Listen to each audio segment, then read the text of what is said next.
This is 1680 The Crow, and you're listening to our feature presentation.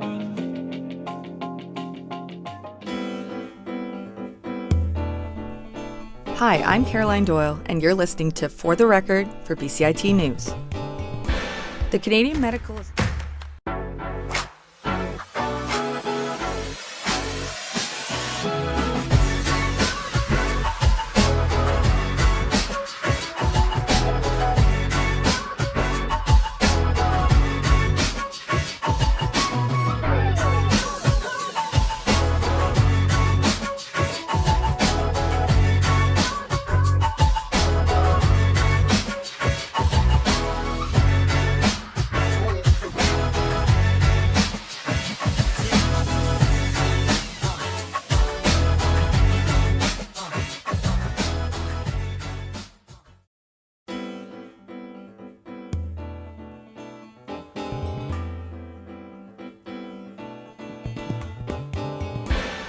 Welcome to For the Record. I'm your host, Gabby Rui. For most kids in North America, Halloween is a time to dress up, have fun, and chow down on basketfuls of candy. Unfortunately, this kind of fun can't apply to everyone. Disabled children who use wheelchairs and have sensory problems can't always join their peers for trick-or-treating. A lot of houses in the country have front steps, and children in wheelchairs can't go up those steps to grab their candy. Children with sensory problems also can't join in on Halloween festivities because loud music and other overstimulating factors can pose problems to their health. But Rich Padullo, a co-founder of Treat Accessibly, is here to change that. His organization specializes in creating Halloween villages conducive for disabled children. Only a few days ago, he hosted a Halloween village in Surrey's Newton neighborhood. I spoke to him about how it worked and how it brought the local community together. Our family hosts 9 Treat Accessibly Halloween villages across the country, from Halifax to Surrey, British Columbia.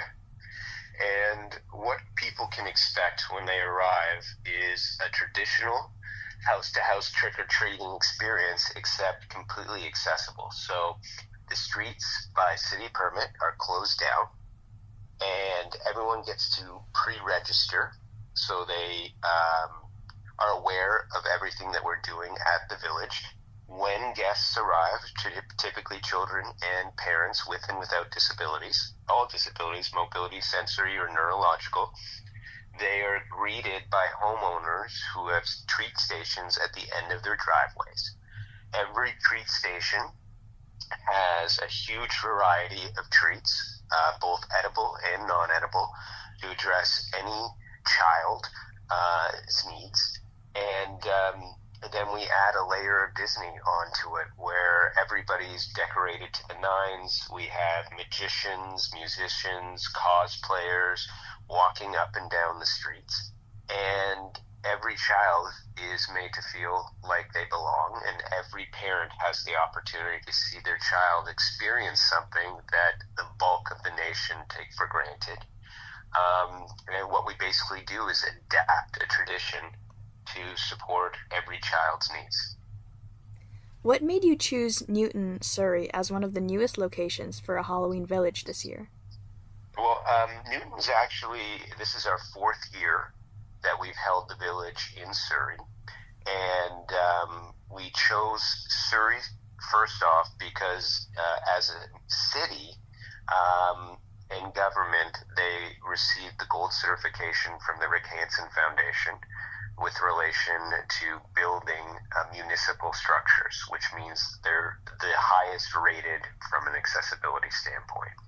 That first interested us in working with Surrey. Then we contacted the city of Surrey, shared what it is that we wanted to do and what would be necessary and needed in order to do it.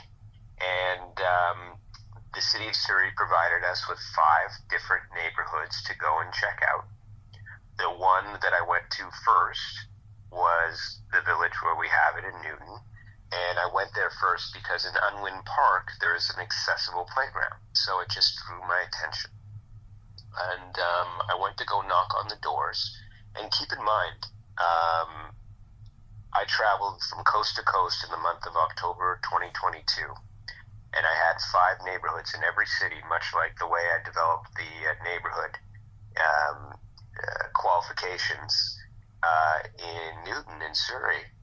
And I had full expectations in every one of those cities to have to go to all 5 neighborhoods to see if I could get a few people to support.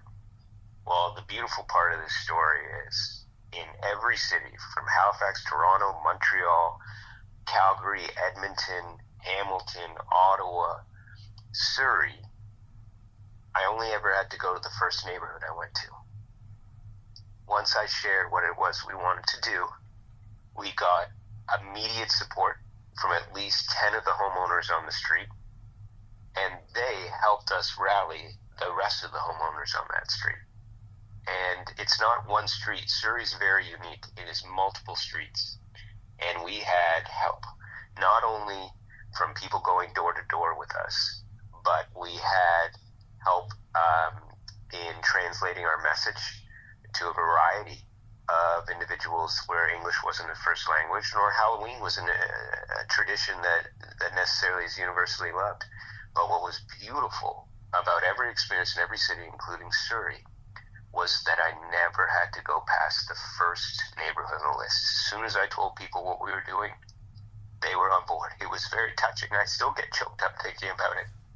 I was very nervous and scared to knock on people's door, to travel across the country to do this. And every neighborhood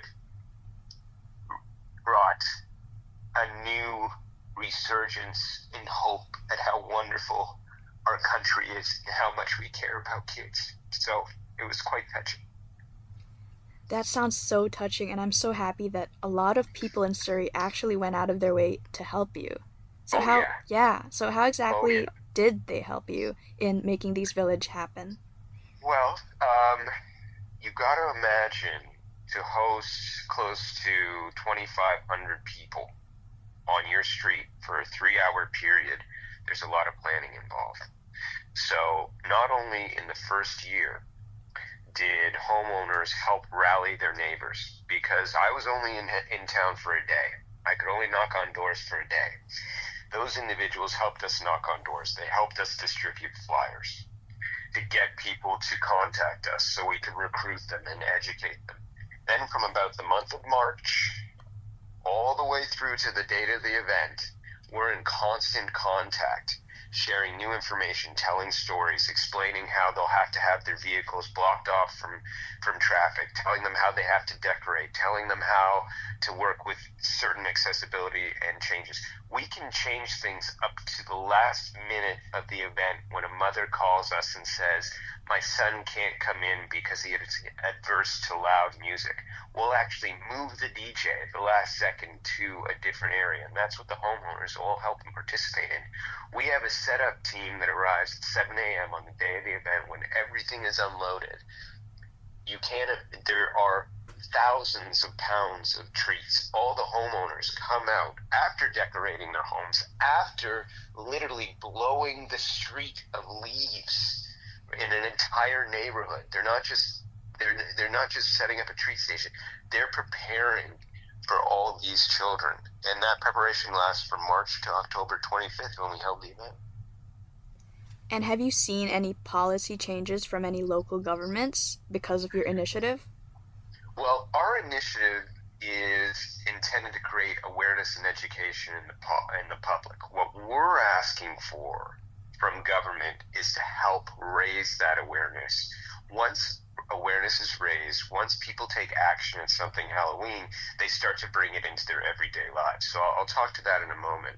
What I have seen is incredible support from municipal, provincial, and federal government in creating awareness, which is our only ask for government to do. And then what I have seen with regards to government in general, I'm also an appointee to the Ontario Accessibility Advisory to the minister who works on seniors and seniors and disabilities. And what I have learned there is the government has consistently, year over year, created new ways to support accessibility reform in communities. What the issue is today is that the public needs to embrace it. Employers need to embrace it. People who are building homes and structures need to embrace the policies that government are putting in place. And that is the world that we're trying to support and create. But in general, we have seen a great deal of reform and action being taken by government to support disabilities in 7 years since we started Treat Accessible. And what's next for Treat Accessibly? Are there plans to bring Halloween villages to more parts of BC or even internationally? Well, that's a beautiful question.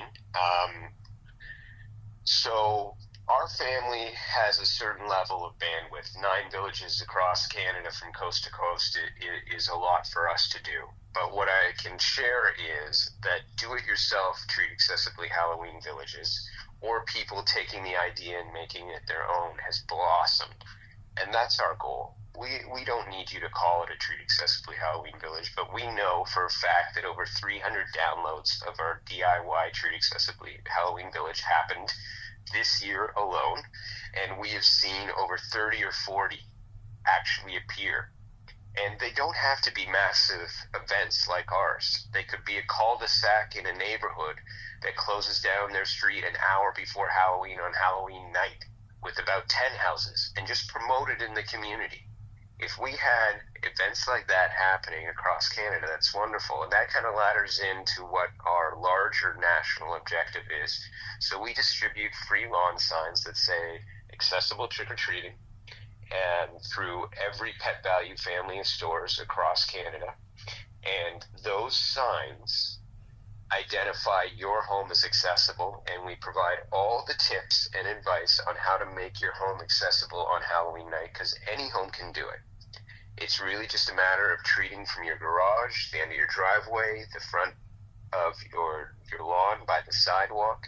Any home can do this. Any home can put the sign out and define themselves as accessible champions for children. And that is a goal that we intend to spread across North America. Next year, 2026, Halloween is on a Saturday. And our campaign will be treat before 4 p.m. for everybody. And we're going to rally the nation to treat before sunset at 4 p.m. to make it the most single biggest accessible action in the community that has ever been witnessed in the world. And we aim to try to get 1 million homes participating in 2026. We already have 300,000 homes who participate now, but we do believe with the new level of government support that we have, from an awareness standpoint, the infrastructure we have in place, and the awareness that we have created over the last 7 years, this is an achievable target. Thank you for tuning in to For the Record. I'm Gabby Rui for BCIT's The Crow.